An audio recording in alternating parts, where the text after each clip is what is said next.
Leslie Schweitzer, a key member of the university community, is speaking out to us. And I want to say Leslie and I know each other from Washington. I help them with fundraising for scholarships for women there. Leslie, welcome.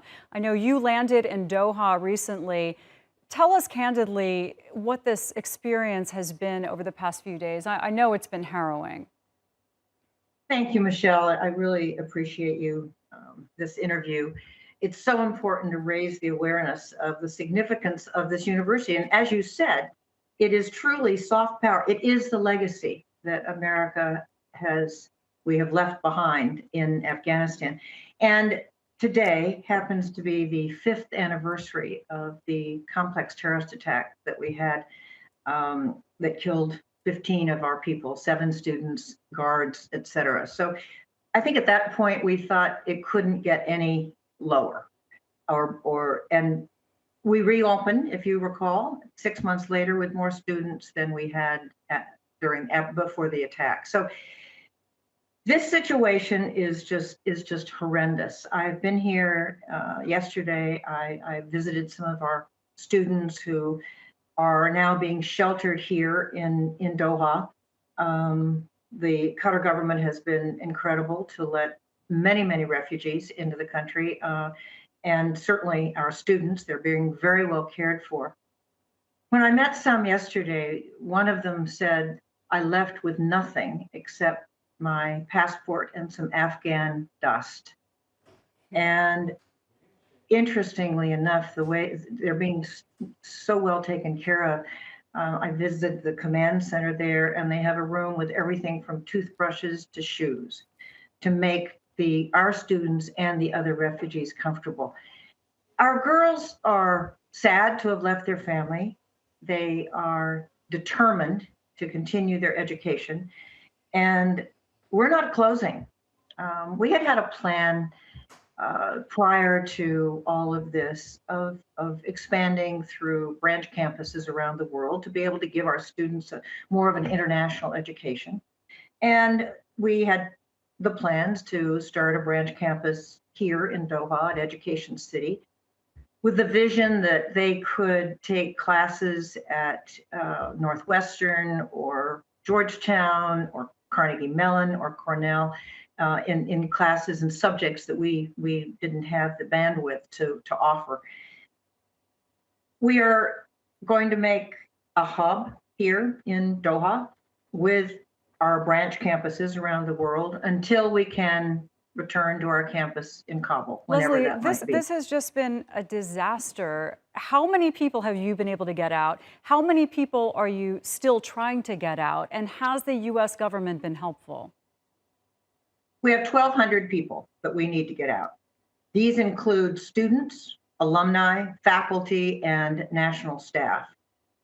Every Afghan who has been associated with us over the years, over the last 15 years, is in danger. And we have pledged to get them out. It has not been easy. We have I think there's only about 50 people that we've been able to get out. God. Nationals are not given a priority.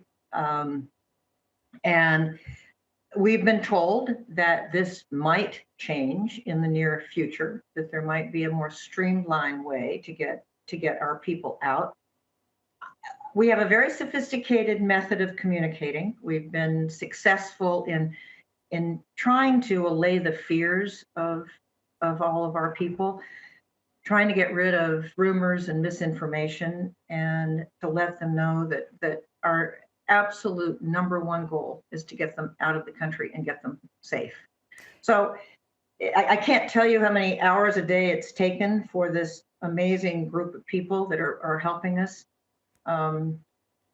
But we have a lot more work to do, and I'm afraid we don't have much more time. Now, the university is private, but as we said, it gets most of its funding from the U.S. government. And this has been the one good thing that is an enduring institution that the U.S. has been able to set up there over the last 28 years, and that would have lasted. It would have been a Western education in Afghanistan, and there's nothing else like it there.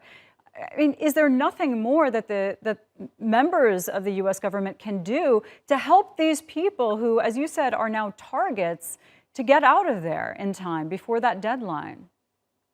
I think we are a priority, or we will be more of a priority. I think the problem has been, as you know, American citizens and green card holders have certainly been the priority, as well they should. There's been great emphasis on those who were assisting the military over the years. And we are emphasizing right now aggressively that we need more of a focus on the AUAF family.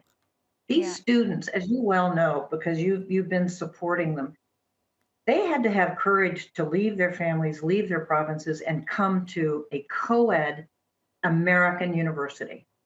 Everything taught in English with the American education standards of transparency and critical thinking. It took a tremendous amount of courage. So both the men and the women have sacrificed greatly to come to us. The demand is huge. The demand, even right after all of this started to happen, to enter the new classes, it was huge. Right. I'll tell you the good news is that we will start fall classes pretty much on time. We will teach remotely. I commend the President Bickford and the staff at the university. They became very, very adept at remote teaching during COVID. So we can do that. But we need to get our students out. We need to get them located in safe places around the world. It took so much to get them into this school, and now it's taking all of this to get them out to safety. Leslie, thank you for joining us. Well, thank you. And